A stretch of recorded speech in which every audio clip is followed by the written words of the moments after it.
Hello, YouTube. It's nice to see you guys again. I'm glad with all. It's nice to see you guys again. I know it's a little late and I apologize, but or early. I actually don't know when this video is gonna come out. Yeah, it's gonna be late. So, oh my bad. I apologize for that. I still hope you guys enjoyed the video. Hit the like, hit the subscribe button. It really helps me out, and I'm glad with all the love and support you guys are giving me. Also, I have fixed the problem somewhat. The problem of my phone turning on and turning off. Now, every 10 minutes, that's when the phone will turn on, but only for this video. So, not just this one, but for future references. So yeah, let's just jump into right into the video. So after saving Magneta from expulsion, All Might comes in. They go to the normal business and every day. So now All Might comes in one day and is like, we're gonna be taking a hero and villain exam, and then they go to the thing and they basically everything stays the same except Deku's and Kachan's battle with Ida and Uraraka as sidekicks. No, partners. Yeah, that. So because Deku in this is more calm-headed and level-headed. Sorry. Uraraka and Deku have time to strategize a plan, and you'll soon find out what that plan is, because I'm not going to tell you, because I kind of want to make it a surprise. So, Deku, knowing that Kachan might actually attack him directly head on, goes and carefully speeds through the hallways. What I mean by carefully is like he looks and gives it like a 2-second stare and then moves on. So he's analyzing all the hallways, making sure that all the places, trying to figure out all the places Bakugo could have a sneak attack, and if it's in there in general. So eventually Bakugo comes out of nowhere and he tries to pull on a sneak attack, but because Deku anticipated this, he blocks it easily.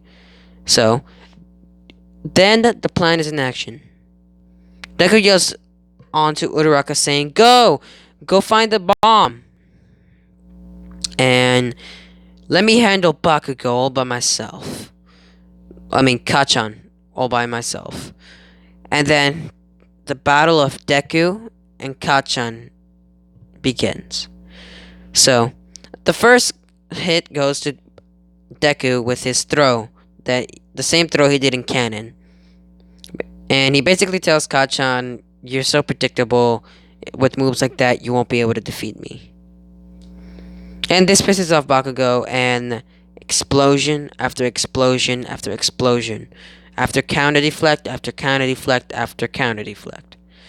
What I mean by counter deflect is quite simply his special attack that's basically a full counter, but in his little version of it that he came up with. So he's countering these attacks, sending them back to Deku. Not back to Deku, back to Kachan, canceling up his other attack that Kachan throws. So this is going on for like 5 minutes until Deku uses the scarf that he has in his costume to wrap around Kachan's arms. Once he does this, Bakugo is about to send an explosion at him with both his palms, giving it double the force, and then Bakugo is hit by 2 hands on his back, and he feels weightless. Yep. The real plan wasn't for Uraraka to leave Deku there to fight Kachan, because Deku would have been at risk of losing, because, quirkless, quirk, and that's never good. So the real plan was for Uraraka, when she had the chance, to make Bakugo weightless. Right when this happens, Deku takes this opportunity, wraps around the capture ribbon, wraps Bakugo around the capture ribbon, and says, "Explode all you want, but you ain't getting out of that, blonde berserker," and walks away. Oh, in this scenario, in this timeline, Deku does have a nickname for him, blonde berserker, because nickname for each other, rivals, friend of rivals. So So, okay, so Deku and Uraka continue. And Bakugo tries to try to use his explosions to navigate towards Deku, but either gets slammed to the roof, the wall, or the floor. So he's basically stuck there. And this infuriates and boils Bakugo's blood. And then they go and to take on... what's his name? Yeah, Deku also thought a scenario in this one. Deku uses an enhancement ability. And what I mean enhancement ability, it's the little technique he developed that's similar to One For All that I've been circling around in the last 2 videos. Yeah. So, yeah. He uses that and they're at equivalent speed. And on the other video, I said that Deku is at similar speed of Ida, but only if his enhancement is on. That's what I want to add in right here, because that would make Deku too OP, and I kind of don't want to do that. So Deku and Ida are on the same speed, but Ida's faster. And then so Deku's throwing kicks and punches at Ida, but they all seem to be missing. And then Deku smiles and starts laughing hilariously. And then he pulls out his sword, or his medium-sized sword, and he goes, "Wow, you actually fell for a trap." Ida's frankly confused. What trap? I'm not in any harsh position. Are you sure about that? Ida, have you not noticed? Where are the pillars in the room? What? Ida turns around and he only sees 2 pillars, the only support that's keeping the roof from falling. And he's wondering where the other ones go. Then Deku looks up. They're all above him and about to fall. Deku yells out to Hiroka, "Now!" And all the pebbles fall at their max speed. Deku is still smiling. Although Ida thinks he just won and they just sabotaged himself, Deku yells out the words, "Redirection." Basically, he has ability to deflect the attack, but he also has the ability to redirect it into an intended target. In this case, Ida. Ida is shocked that Deku could do this because he had no idea he can, and he is trying to basically dodge all the pebbles, but he just eventually lets go of the bomb, and Uraraka takes a chance and grabs it, leaving Team Deku the winner. Bakugo meets Deku after the exam and tells him this wasn't a fair fight because of the capture ribbon and the silly rules that All Might came up with. All Might in the background, "Hey! Next time, I want to fight on equal terms. All out." "I would love to do that, Bakugo." They shake on it and they part ways. Now, let's skip forward to the what was it? The USJ attack. There we go. I had a massive brain fart there. So, they make it to the USJ attack, and, well, they see 13 there, and Uraraka's geeking out. She's like, "Ah, 13, I love you, 13, ah," and etc. Then they go back in there, and after explaining what the USA facility is, unforeseen simulation joint, and commentating on what the joint was for, the lights go out. As soon as the lights go out, Mr. Aizawa turns into the center of the USJ and sees a black hole and many villains verging out. As soon as he sees this, he turns to the kids and 13, saying, "This is not a drill, this is a real attack. Someone needs to go out there and inform the pros. 13, protect the children." And he jumps towards the villains. Deku knows that Aizawa is in a very bad disadvantage because his quirk cannot hit them all at the same time. So Deku turns to Kacchan. Kacchan nods, and Kirishima sees this and he knows exactly what's about to go on. First things first, Deku turns to Ida and says, "Ida, your quirks are most reliable for this order that Mr. Aizawa gave us. Go, get the pros." And then Bakugo, Deku, and Kirishima jump off the thing to help Mr. Aizawa. Kirishima with his hardening Bakugo with explosion, and Deku with its extreme skills, taking out most of the villains with absolutely no problem. And then the boss level comes around. And at this point, most of the people have been separated, and and 13's been injured thanks to the warping. Oh, my bad. Let me just quickly. Nope, that's not it. There we go. My bad. Thanks to the guy with the warping quirk. After that, Deku notices this, and he tells Bakugo and Kirishima to handle this and protect Mr. Aizawa as much as possible, as he goes and saves Manetta and what's her name? Suye. After that, Deku arrives and he sees that most of the students are handling fine, and then he sees Momo in trouble. He jumps over there as soon as he possibly can, and he saves Momo. He saves Momo, the Auto Jack girl, and Denki.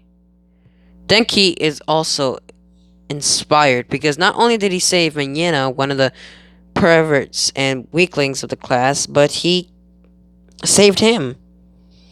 And well, this is about the spark of a strong connection in the future. Denki joins Deku, and they go off to fight everyone else. Denki is using some electric shock on people, etc. And then the boss level comes around. What I mean by boss level, and I said this earlier, but I really meant it like where it comes around now. I mean the guy with the decay quirk. I have no idea what his name is. I'll figure it out in a minute. 3, 2, 1. Shigaraki Toma. That's the person who uses the decay quirk. So Shigaraki Toma is facing Eraserhead, and Deku notices something is odd with Shigaraki Toma. He looks at him, and then he notices that he sees what the hands on his costume, and he wonders what they symbolize. And then he sees what's his name? Tomura about reaching his hand out, trying to grab Mr. Aizawa. And then Deku put 2 and 2 together. His quirk must have to do something with his hands. He must not touch Mr. Aizawa. He sends a stone blocking the connection between Mr. Aizawa and Tomura. So basically, he protects Mr. Aizawa from getting hurt. Mr. Aizawa jumps back and looks at Deku, and Deku says, "Do not let him grab you. I don't know what his quirk is, but it must have to. The activation must be with grabbing. Do not let him grab you." And Tomura looks at this kid, annoyed that he figured out how his quirk works, or at least what they must avoid for his quirk not to affect them.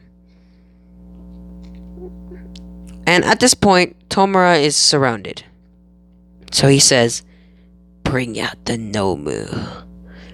And he brings out and the warping guy brings out the Nomu. At first, Deku doesn't think much of this massive thing. He just thinks he's all literally muscle and nothing else. But he's still a little on edge. He doesn't know how to describe it, but there's this feeling that he gets from this creature. And then he takes off. Tomura orders him to just kill the kids, and then he's off. In a flash, he's at Kirishima, and Kirishima uses his hardening, but it still's not enough. It still punched Kirishima so hard he was sent flying. Once Deku sees how strong he was, he says, 100 ST, 100 SP. This can't be possible. And the only person who understands what Deku just said is Kachan. So, what Deku used to do as little kids is he would map up the strength of his opponents again compared to All Might. So, if he said 4% ST or SP, SP stands for speed and ST stands for strength. So, he basically just said that this guy's power is equivalent to All Might. And, well, Kachan is shocked. If he's equivalent to All Might, how are we supposed to beat him? Mr. Azawa looks at him and he tries to erase his quirk, but he's still so fast and strong. He's fast and strong without a quirk. This is insane. And he's in front of Kachan about to punch him before Deku yells, "Full counter deflect!" Boom. All the impact, the force of the impact, was sent back to the Nomu, but it didn't phase him. It was like he was never even punched. Sure, it took 2 steps back, but that's it. No flying. And Deku's certainly confused about this. How is this possible? So Deku right now is the only one who can fend off the Nomu because of his counter ability. So they go at it. Deku using his counter deflect to deflect any attack that the Nomu throws at it. And then Deku soon realizes that deflecting the original attack is not enough. So he starts using double force. And it seems to be doing better, but it's still not enough. Deku, furious about this, lets his guard down for a second. And the Nomu teleports. Instantly is behind him, and he punched him in the back. But Deku, knowing how his ability works, and if you do not know his ability, and if this is the first video you're watching, first of all, how have you made it this far into the video and not gone and watched the other videos to understand what I am saying? Because if you have not watched the other videos, you're probably like, what the heck is this boy talking about? This counter deflect. So basically, first of all, go check the other videos, hit a like, hit a subscribe button, and etc. But back to the video. His counter deflect works like this. He takes the energy that the force in the attack that is sent towards him, and it transfers down to the top of the blade, from the top of the blade all the way to the hilt, and then back. So he basically just he basically just absorbs the impact but instantly releases it while saying counter deflect. So he also knows how to do this with his body, but it does a lot of damage to him.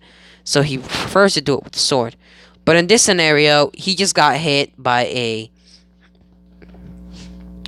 a punch by the Nomu in the back that he was not expecting. And this is how Deku is going to take them down. So Deku immediately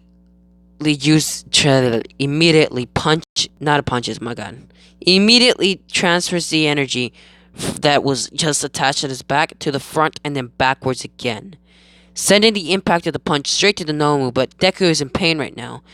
As he tries to stand up again, the Nomu is in front of him again, and he punches Deku in the gut, sending him flying. But before he hits a rock, you see Deku's medium-sized sword touch his back, and he yells, "Counter deflect! Full power!" So now Deku is flying back to the Nomu 4 times the original strength. So if the Nomu punched him 100%, if Nomu punched him equivalent to a 100% Detroit Smash from All Might, that means Deku basically is charging at the Nomu at 400% one for all. So with the sword that he has in his hands, he immediately cuts off the head of the Nomu, and he's still going. He's still going straight to Tomura. And if you watched the 7 Deadly Sins and you've seen the 10th Commandment fight, then you probably recognize this scene. This is a scene where Meliodas cuts down the tree and then charges a punch and attacks the previous Fairy King. And this is a similar scene, but instead of cutting down the tree, he's cutting down Nomu's head, and he's charging attack to Tomura. But as soon as Deku is about to hit Tomura, the purple warping mist dude immediately jumps in and makes a portal, saving Tomura and excusing him out the way. Deku is ashamed that he was not able to finish both the bosses out in one go, but at least he got the tough one designed to defeat the Nomu, designed to be All Might. All Might arrives and he basically wraps everything up. He wraps all the villains up, and this is when Tomura decides to leave because his Nomu is dead. Nobody on his side is strong enough to defeat All Might, and well, we're basically screwed. So all Tomura is infuriated. He hates Deku, and he leaves. And that is it for this video. I hope you enjoyed. Hit the like button, subscribe. Like I said 3 times in this video. I'm sorry, I sound like a broken record, but still. I hope you guys enjoyed this video. And if you share it to your friends, with your friends. Only if you know that they like these type of videos. And that's it. Also, I'm sorry that it's late again. Bye.